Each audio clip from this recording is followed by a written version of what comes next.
Hello, Mr. Neame. Ernie, how are you? Nice to speak to you again. It is a pleasure to have you back with us, but it's sad that we're having you back at the end. It's done. That's it. It's all over. What a ride it's been for you. Did you ever imagine at the beginning of this journey this is how you would end it? No, of course not. We never thought, we thought we'd have fans, many loyal viewers on PBS that we were hoping were going to watch the show. What we didn't know was it was going to become one of the biggest shows in the whole country. We just didn't know it was going to be up there with, the great American dramas. So that's what massively surprised us. And of course, not just in Britain and America, but 250 territories worldwide. And to put that into perspective, it's really everywhere that we're able to sell TV content to on the planet has taken the show. That is amazing. What gave you the idea that maybe Gosford Park, taken back a few years, could be a series?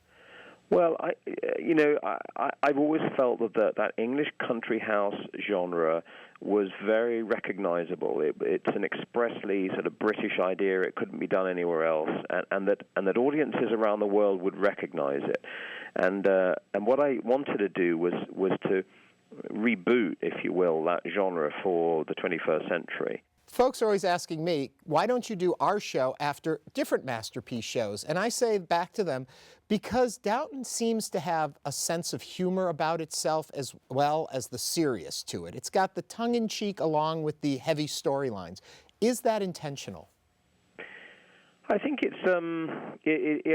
is a show that's quite easy to satirize, and I suppose the difference with a lot of dramas on PBS is that they have tended to be literary works. They've tended to be great classic works of literature, which does mean that the producers are limited in a way with stories that were set down often in previous centuries, and we were not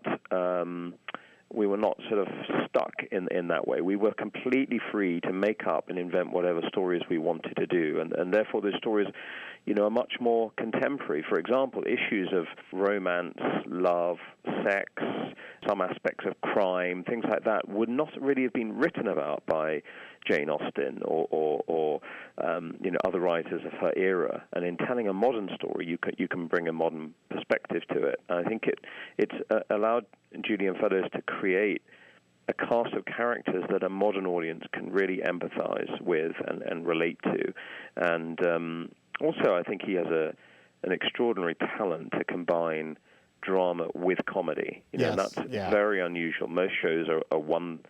They're either comedies or they're dramas, and this is you would never describe Downton Abbey as a comedy, and yet it's laugh out loud funny. Yeah. So it effortlessly combines the two genres, and also are very, very clever actors. If you think about it, there are so many of that cast who move just without one even noticing. They're gliding between drama and comedy all the time. The question I have to ask is, as you came together for the last season, how did you decide how to take it and end it?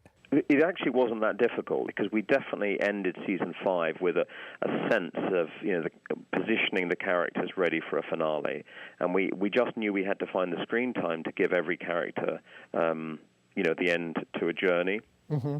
Some of them had very definite ends, some of them had happy endings, but all of them had some sort of conclusion. So it actually was quite straightforward planning the final season. We had a real sense of what we wanted to do. Yeah. Last question before I let you go. Where do they all go now? We've heard rumors, movie, possibly stage musical, different things. What's going to happen next? Well, I wouldn't rule any of those things out.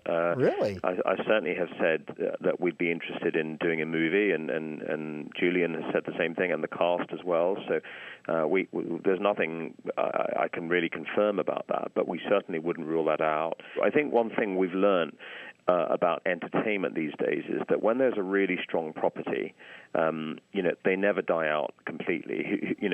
Who knows whether one day in 30 years' time, somebody finds this property and says, well, let's remake the whole thing.